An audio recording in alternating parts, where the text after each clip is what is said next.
agir de uma forma e sentir de outra, por objetivos e por circunstâncias ou por interesses que só ela sabe. Mas o verdadeiro sentimento dela é falso. Agora a gente vai falar de 3 maneiras de afastar o seu filho da família.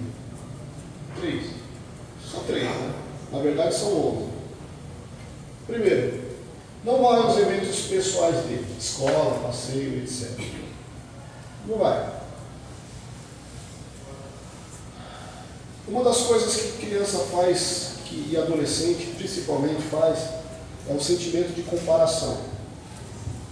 Ele vai ver um amiguinho lá, está o pai e está a mãe. O outro amiguinho, se não está a mãe, pelo menos está o pai ou está a avó. E ele está sozinho. Não tem com quem compartilhar. Não tem. O que acontece? Ele já vai se sentir excluído. Já é uma característica que já predomina fortemente na pré-adolescência. Cuide para que a referência de preceitos morais seja de outra família que não a sua. Aquilo que você não ensina ou não preza na sua casa em relação ao seu filho, ele vai aprender lá fora, com o vizinho, ou com a família do amiguinho dele. E nós não sabemos qual é o tipo de ensinamento e qual é o tipo de conceito que essa família está ensinando. Na verdade, o que acontece muito é assim: deixa ele lá na casa lá da mãe do Joãozinho lá, eles cuidam lá.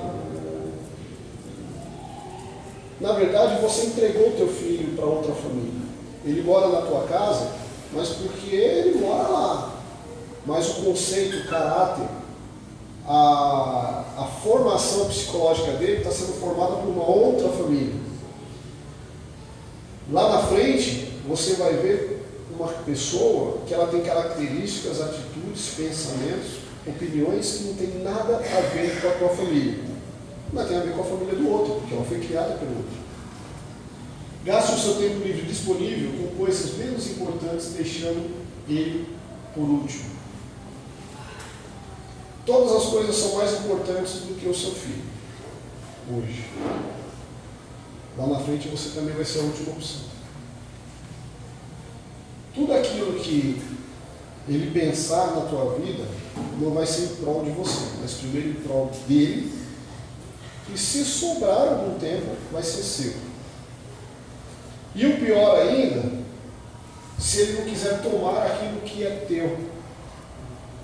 Porque quando acontece isso aqui, você só pensa em você. Quando eu falo você, estou falando de mim também.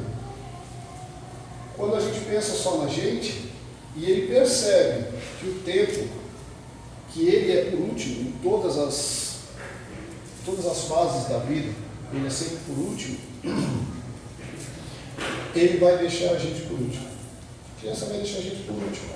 Quando crescer, é assim a cabeça dele. Porque tudo ele vai... Porque nós somos referências em tudo aquilo que ele aprende. Se hoje você tem um filho e você, em primeiro lugar, são as suas coisas e ele é por último, ele vai levar a vida dele sempre tomando que as coisas dele é em primeiro lugar e você que fique depois. Porque se você estiver doente lá no futuro e ele também, ele primeiro vai no médico. E depois vai ver se você está vivo ainda para levar no médico. O respeito, o amor, já era. Por isso que eu falo. O respeito é mais importante do que o amor, porque é do respeito que nasce o amor. E o respeito é adquirido por essas coisas que ele percebe. A criança é muito perceptiva. Ele aprende muito mais pelo olhar e pela percepção do ambiente do que você sentar e conversar. A criança não vai entender a forma como você explica, mas ela vai entender perfeitamente a forma como você age. Principais tipos de pais.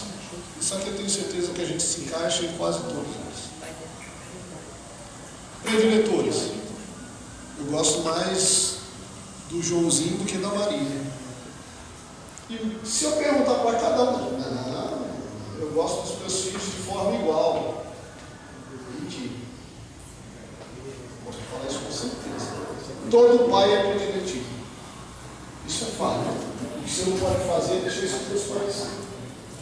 Todo pai gosta mais de um do que do outro. Se identifica mais, você é um dos dois, isso é fato. Mas se identificar, você sempre se identifica mais com um do que com o outro. Porque um é mais carinhoso, o outro é mais na dele, outro gosta de coisas que você gosta, o outro nem tanto. Então tem aquela predileção. O que pega aqui é você criar dentro de casa um partidarismo. A criança percebe que o melhor que você tem está indo para o outro e não para ele. Quando você chama, você vai e traz um presente, você entrega primeiro para aquele com um sorriso e depois entrega para o outro de qualquer jeito. Quando você faz uma festa de aniversário, a festa do outro tem um bolo maior do que o do outro, coisas desse tipo.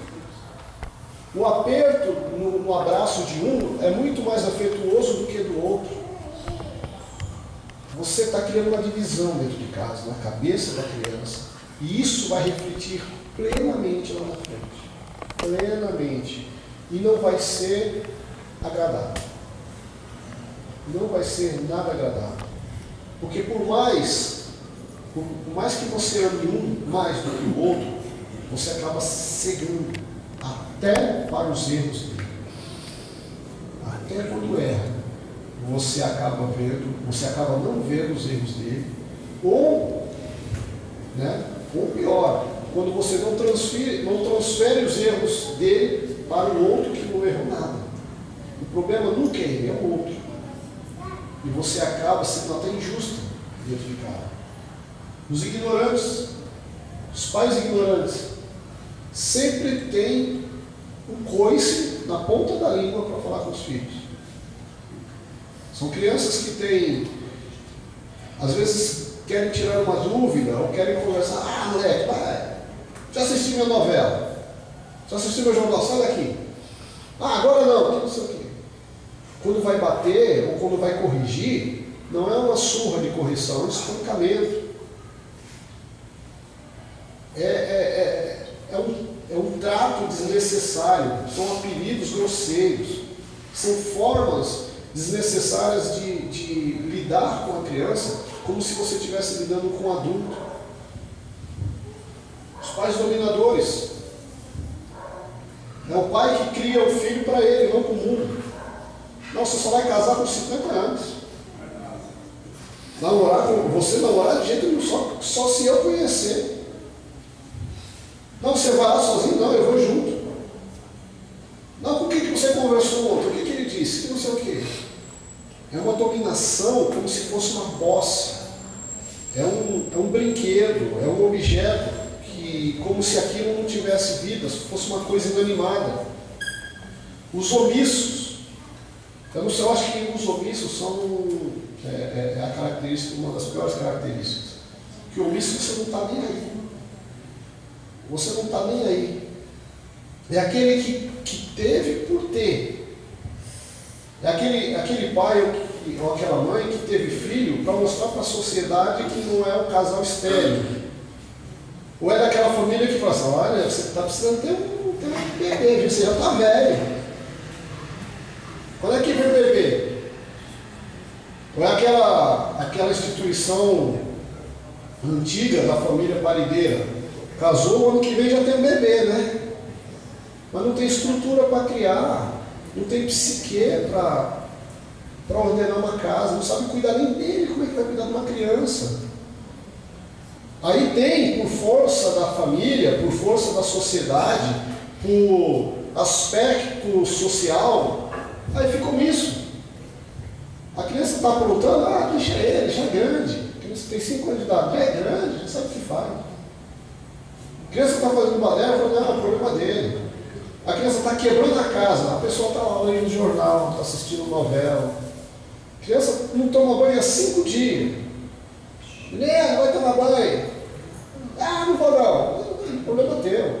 Omissos. Omissos com a responsabilidade pessoal. Omissos com a responsabilidade social. Omissos com a própria saúde. A omissão é pior do que o abandono. Porque é um abandono dentro do lar. Os liberais é o inverso, é o extremo do inverso. Na verdade, é o extremo dos dominadores, né? O extremo. O dominador é extremamente controlador. O liberal é extremamente... é uma Sodoma dentro de casa. Em todos os aspectos. Não é só no quesito sexual, mas em todos os aspectos. Não chama o pai de pai. E aí, Zé? Ô, você é burro, hein, Zé? Não, quem que é? É meu filho. Não tem respeito, fala o que fala dentro de casa, não tem respeito com a família. Sai a hora que quer, com quem quer, você não sabe para onde foi, com quem está andando. O amigo sabe mais da vida dele do que você que é pai. Ele tem manias, vícios, que nem você que é pai tem, e também ele não, quando quer conversar, desabafar com alguém, desabafa com outro, porque ou você é extremamente liberal, ou você é omisso, ou você é ignorante, porque ele não tem paciência de conversar. Então ele vai conversar lá fora, já que não importa. Sabe, tipo o anos 60, sexo, drogas, rock and roll. Esse tipo, tanto faz. O importante é que o pai, quando chega nesse ponto assim dos pais extremamente liberais, a única coisa que importa para ele é assim, tá vivo? Tá bom. Os amigos. Freud já tinha essa preocupação, quando ele falava aqui, cuidado pelo excesso de amizade com os filhos. É muito gostoso você ter amizade. Na verdade, gostoso não, é necessário que você seja amigo do seu filho. Extremamente necessário. Amigo. Não é humano. E aí, mano, beleza? Mas amigo, aquele que você senta, que você conversa, que ele te ouve. Aquele que, quando você tem um problema, ele pensa em alguém mais experiente, vai lembrar do pai, vai lembrar da mãe. Aquele que senta com você e fala assim, puxa, eu fiz uma besteira hoje. E quando você erra, quando a criança erra, você não vem com um sermão ou não vem com a mão aberta na cara. Pelo contrário, ele errando, você teria que ir e falar assim, eu te ensinei o caminho certo. E eu falei para você que se você errasse, eu estaria com você. Mas como você errou, eu estou contigo ainda mais. Isso é amizade. Agora, essa amizade, para ter cuidado, esse cuidado que Freud tinha com a amizade, é aquela amizade de rua. É o extremo da amizade. É a amizade sem respeito. Aquela amizade assim que o filho se intromete em aspectos que são extremamente dos pais. São invasivos, são desrespeitosos, são intrometidos até. É uma amizade como se tivesse uma amizade com um amigo traficante, maconheiro.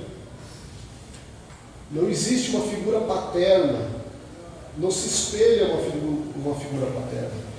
Quando Freud se preocupava com esse tipo de amizade, não é a amizade que o pai deveria ter com o filho, é a amizade que o filho tem com o pai. Porque dentro do aspecto social, é você que determina quem você quer como amigo. Eu não posso chegar e falar assim, você é meu amigo, hein? Mas eu te conheço. É você que determina as amizades e os tipos de amizade que você quer conviver. E nesse caso, nessa preocupação, é o filho que diz que o pai é amigo dele. Como se ele fosse qualquer um que pegasse na rua e falasse, brincasse e agisse como qualquer mais. Esse tipo de amizade ele tem que ser o inverso. O filho tem que se sentir amigo do pai. É o filho que tem que se sentir amigo, porque ele tem que encontrar o pai como um porto seguro, um conselheiro, um mestre, um guru, aquele que, quando eu quiser chorar, eu tenho um ombro, quando eu quiser me aconselhar, eu tenho um cérebro para me dar um melhor caminho, eu tenho um norte. E não um amigo de balada, como muitos filhos hoje têm, que é correlacionado com esse tipo de pai aqui, ó, liberal. E o último, é uma das causas que também Freud falava muito. É impossível educar um filho sem traumatizá-lo. Tem que traumatizar. Não é aquele trauma social que gera fobia, que gera pânico, que gera todos os tipos de fobias sociais que se entende. Não. Traumatizar, nesse aspecto aqui, é ele achar que a vida é fácil e você traumatizá-lo dizendo assim, tá vendo como é que o mundo é? E ele leva um choque. É você saber dizer não. E ele ser traumatizado por achar que a vida era um mar de rosa, que tudo aparece, o conceito do Papai Noel, do coelhinho da Páscoa. Que no Papai Noel fala assim, olha, coloca o seu desejo aqui, ó, na meinha, que nem fazem nos Estados Unidos. Aí Papai Noel vem de meia-noite, quando você estiver dormindo, e coloca o presente debaixo da cama. É o conceito da facilidade, que ela vai crescer achando que o mundo é assim. E que todo mundo lá fora é o Papai Noel, que é só ele escrever no papelzinho que ele quer e o mundo se transforma para fazer e satisfazer a vontade dele. E ai de que se não fizer a vontade dele. E um dos primeiros traumas quando uma criança, porque assim a fantasia é muito legal, é gostoso, a criança tem que viver o seu mundo de fantasia. Só que vai chegar o momento do trauma. É quando ela descobre que o Papai Noel não existe. O Papai Noel era a mãe, era o pai. Aí ela leva um choque, fala, puxa, eu vivi uma mentira. Não, você viveu uma fantasia. Aí vem o ponto de ensinar para a criança o que é mentira e o que é fantasia. Mas tudo que se ensina uma criança na transição da sua infância para uma pré-adolescência, choca. Então você fala assim, eu não quero traumatizar o meu filho, é uma ilusão terrível. Nós somos traumatizados todos os dias, até hoje. É só abrir o jornal, é só assistir televisão. Você vai ver como é que está isso. Nossa, eu nunca imaginei que uma pessoa tivesse coragem de fazer isso. Pois é, mais um trauma para a sua coleção. Então devemos realmente ensinar, você ensinar um filho sem traumatizá-lo, esquece. Coloca ele numa redoma, tá? Traz esse cantinho, deixa ele em contato com ninguém, chega lá, reza 3 Ave Maria para ele e ele vai ficar achando que o mundo é você, perfeito, lindo, maravilhoso. Porque ele vai se traumatizar. Primeiro trauma que ele vai ter na vida dele é quando ele descobrir que você não é o super-homem e você não é a Mulher Maravilha, que você tem erros e defeitos, que ele não é mais o seu super-herói.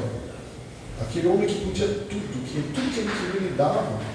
Ele descobre que um super-homem trabalha, que o super-homem fica doente, que o super-homem não tem dinheiro, fica duro, o super-homem às vezes passa fome, e ele acaba passando fome também, e a capa que ele voava não serve nem para cobrir de noite, porque não tem dinheiro para comprar cobertor. São traumas que a criança tem que aprender. O que é frio, o que é fome. Porque Buda, quem conhece a história de Buda, Gautama Adhyani, ele vivia assim. Ele vivia assim. 19. No castelo, ele não sabia o que era doença, ele não sabia o que era fome.